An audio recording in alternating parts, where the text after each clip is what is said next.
मैं हूं आशिकीन कुरैशी, आप देख रहे हैं JPN 7 न्यूज। बात अब किसानों के हमदर्द बसपा के वरिष्ठ नेता डॉक्टर सोरेन सिंह की। उन्होंने रजबपुर में किसान मजदूर भाईचारा सम्मेलन में भारी भीड़ जुटाकर अपनी राजनैतिक ताकत का एहसास क्षेत्र के नेताओं को कराते हुए जनता से नगामा विधानसभा क्षेत्र से चुनाव लड़ने के लिए टिकट मांगा और क्षेत्र की जनता ने हाथ उठाकर डॉक्टर सोरेन सिंह की जहां हौसला अफजाई की, वहीं उनको नगामा विधानसभा क्षेत्र से चुनाव लड़ने की इजाजत भी दे दी। रजबपुर के नेहरू स्मारक इंटर कॉलेज में डॉक्टर सोरेन सिंह द्वारा कराए गए किसान मजदूर भाईचारा सम्मेलन में हजारों की संख्या में लोग बसों, ट्रैक्टर ट्रॉलियों, मोटरसाइकिलों और कारों से सम्मेलन में पहुंचे थे। सम्मेलन में भारी भीड़ देखकर डॉक्टर सोरेन सिंह और उनके समर्थक गदगद दिखाई दिए। डॉक्टर सोरेन सिंह जिंदाबाद के नारों से रजबपुर क्षेत्र गूंज उठा। किसान नेता बसपा के डॉक्टर सोरेन सिंह ने कहा कि जो लोग उनकी छोटी सी गुजारिश पर यहां भारी संख्या में पहुंचे हैं, मैं उनका कर्जदार हूं। उनके इस कर्ज को मैं चुका नहीं सकता। यहां मेरी मोहब्बत में आई जनता मेरी साहूकार है और मैं इनका कर्जदार हूं। किसान नेता डॉक्टर सोरेन सिंह ने कहा कि वह मुझे एक मौका दें, मैं उनकी कसौटी पर पूरी तरह खरा उतरूंगा। उन्होंने कई नेताओं पर कटाक्ष भी किए और उनको अवसरवादी बताया। किसान नेता डॉक्टर सोरेन सिंह ने कहा कि किसान के बेटे को वह गन्ना किसान नहीं बनने देंगे, मजदूर के बेटे को मजदूर न बनाकर उनको शिक्षित कर रोजगार से जोड़ने का काम करेंगे। किसान नेता डॉक्टर सोरेन सिंह ने कहा कि सरकारों ने इतने सारे आयोग बना रखे हैं, लेकिन किसान आयोग नहीं बनाया है। वह किसान आयोग बनाने की मांग करते हैं। किसान नेता डॉक्टर सोरेन सिंह ने युवाओं का आह्वान करते हुए कहा कि वह शिक्षित बने, तभी अपने हक को हासिल कर सकते हैं। इस मौके पर doctor Pundir, doctor Rajeev Baliyan, doctor Rupesh Verma, Parvez Singh, Sushil Pradhan, Tikam Singh, Nipendra Singh, Parvinder Singh सहित बहुत से लोगों ने अपने विचार व्यक्त किए। वहीं कार्यक्रम की अध्यक्षता सरपंच जी हाकमपुर ने की। इस मौके पर मौजूद लोगों ने रागनी का भी आनंद लिया। कार्यक्रम का संचालन चौधरी चमन सिंह ने किया।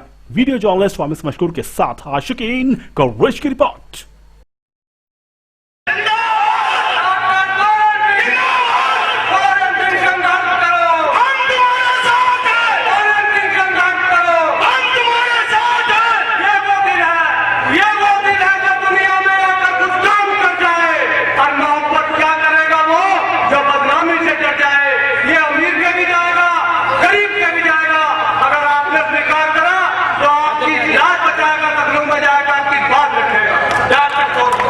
ये सम्मानित मंच मैं सब लोगों को जानता हूं, लेकिन कर्जदार कभी साहूकार का नाम नहीं लेता।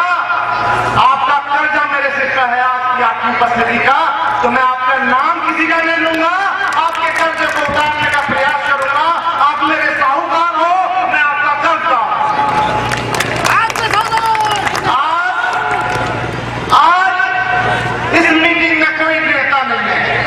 आपका एक बेटा जिसने आपको आपके घर पर जाकर निमंत्रण दिया, 2 मिनट बात करी, और इतनी सर्दी में, इतने काम होने के बावजूद, इतना छोटा दिन होने के बाद, कोहरा होने के बावजूद भी आप हमारे बीच में आ गए। आपने जो हौसला अफजाई की है, मेरी बेटियां बैठी हैं, मेरा बेटा बैठा है। मैं कह रहा हूं, नोट कर लो, अगर मैं ना भी रहूं तो आपको हमेशा इस उभार को उतारने का प्रयास करना है। आपको हमेशा मेरे समाज के लोगों के, मेरे बुराई से जो लोग यहाँ हैं, उनकी सेवा करनी है। आज वास्तव में जो समाज 80% तादाद में इस देश में रहता है, उस समाज की बात करने को कोई तैयार नहीं। मुझे दुख होता है कि मछली पालन को बढ़ावा देने के लिए आयोग है सरकारों के, किसान की खेती को बढ़ावा देने के लिए आयोग क्यों नहीं बना? आप बताओ, क्यों नहीं बना? क्या बनना चाहिए या नहीं बनना चाहिए? एक तरफ शराब के लाइसेंस देते हो शराब की दुकानों के, एक तरफ मद्य निषेध आयोग बनाते हो जिसमें करोड़ों करोड़ों रुपए हर साल खर्च होते हैं।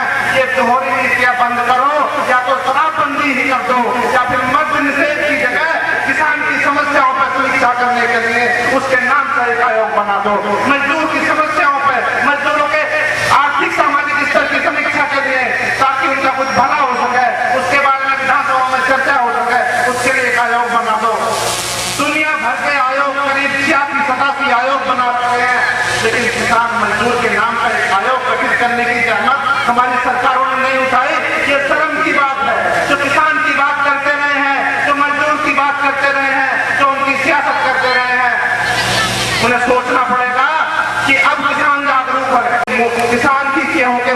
बढ़ाने की बात आती है तो अफसोस किसान हृदय से बनने वाले, गांव के विकास की बात करने वाले आयात शुल्क को खत्म कर देते हैं।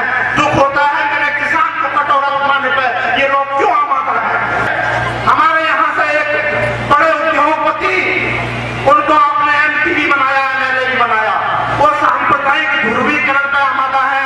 अभी 15 दिन पहले कह रहे थे कि महबूब अली या कमाल अख्तर को अगर अपनी औकात देख लिए तो लोग वहां आकर देखें, अरे आप तो सांसद रहे, आप तो हसनपुर से लेकर एमएलए रहे, सांप्रदायिक ध्रुवीकरण की बातें मत करो। आप में ताकत है तो आप हसनपुर जाकर लड़ेंगे। अगर आपको जनता प्यार करती है, पहले करती थी, लेकिन आपके कारनामों की वजह से जनता आपको आज आपकी जगह नहीं है जनता तक।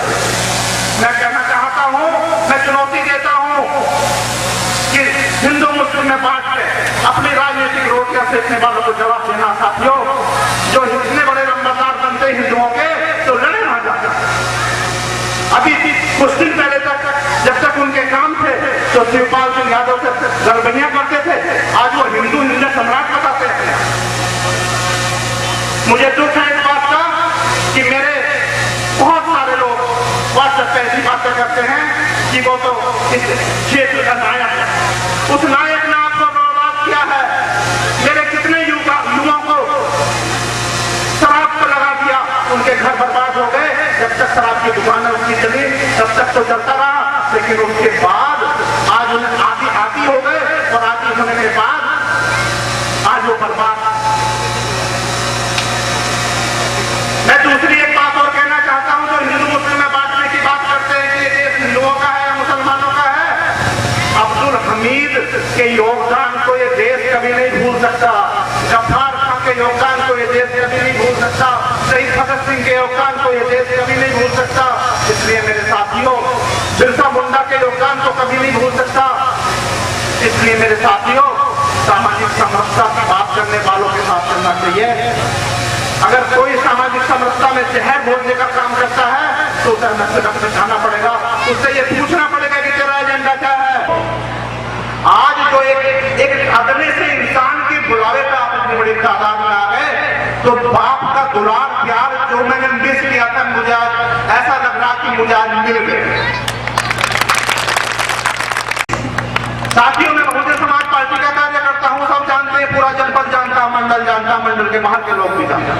जब जिला पंचायत का चुनाव देवेंद्र नागपाल के सामने लड़ाने की बात थी तो सोरेन सिंह को कहा गया तुम लड़ो। हमने कहा हम लड़ेंगे, पार्टी की बात नहीं मानेंगे। देवेंद्र नागपाल हट गए तो हमसे कहा गया कि अब बताओ मन के हम नहीं लड़ेंगे, हमारा उद्देश्य चुनाव लड़ना नहीं है। हमसे कहा गया आपको विधानसभा लड़ाएंगे। आप स्वयं कहने वाले हो, आप स्वयं करने वाले हो। पता नहीं बहन जी तक प्रॉपर तरीके से बात पहुंच रही या नहीं पहुंच रही, लेकिन एक चीज तो मुझे पता चल गई, वो टिकट दे ना दे पर मुझे तो आपने टिकट देते। मुझे आपके टिकट की उनके टिकट से भी ज्यादा जरूरत है। पार्टी के टिकट से वास्तव में बल मिलता है, लेकिन आपके टिकट से तो आत्मा की संतृप्ति है। मुझे बिल्कुल भरोसा नहीं था कि इतनी बड़ी तादाद में आप यहाँ जाओगे। आप उम्मीद से ज्यादा तादाद में आए तो इस जीवन में कर्ज नहीं उतार पाऊंगा। परमात्मा से दुआ करता हूं कि अगला जन्म देना तो इस क्षेत्र में देना, ताकि अगले जन्म में भी आप इसे आप व्यक्तित्व, चरित्र और शिक्षा को ध्यान में रखते हुए वोट करने की बात करना। पूछना तूने क्या पढ़ा है किसानों के बारे में, हमारे क्षेत्र में क्या करा। मैंने 2007 में धरोने में धरना दिया था यूनिवर्सिटी बनाने के लिए। पूछना मेरा किसने क्या करा। और ठेकेदारी अब नहीं चलती, अब चलती है ये चीज कि मैं किसी के घर जाकर उसको राम राम करके उसको निमंत्रण देकर आया, वो यहां बैठा। अब चलती है ये चीज 141 गांवों में तो आपका बेटा चला गया आपका आशीर्वाद लेने, और इससे कुछ थोड़े से ज्यादा ही और बच रहे। जनवरी के महीने में शुरू हो जाएगा आपका आशीर्वाद लेने का प्रयास। अब मैंने शायद, अब बात तो खत्म नहीं होने, लेकिन आज आपकी इस हौसला अफजाई का ऋण चुकाने का दिमाग में आ रहा, कैसे चुकाऊंगा वादा करता हूं कि अगला जन्म भी इस विधानसभा क्षेत्र में लेने की परमात्मा से दुआ मांगता हूं। मैं एक बात और पूछना चाहता हूं कि मैं मैदान में आऊं या ना आऊं, हाथ उठाकर भी बता दो, फिर मत कहना भाई आओ, हाथ दोनों उठाने पड़ेंगे। अगर मैं मैदान में आऊं तो आप मुझे टिकट भी दे दो, टिकट दे दो।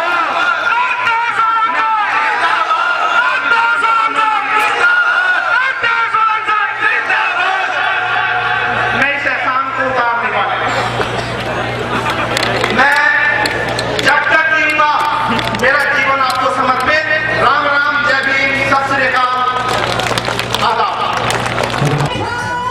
आज किसान मजदूर भाईचारा स्वाभिमान सम्मेलन में जो जनता एक छोटे से निमंत्रण पर इतनी सर्दी के बावजूद अपने सारे काम छोड़कर यहाँ उपस्थित हुई है रजबपुर में, मैं अपने जीवन में इस एहसान को नहीं उतार पाऊंगा और हमेशा आपका ऋणी रहूंगा।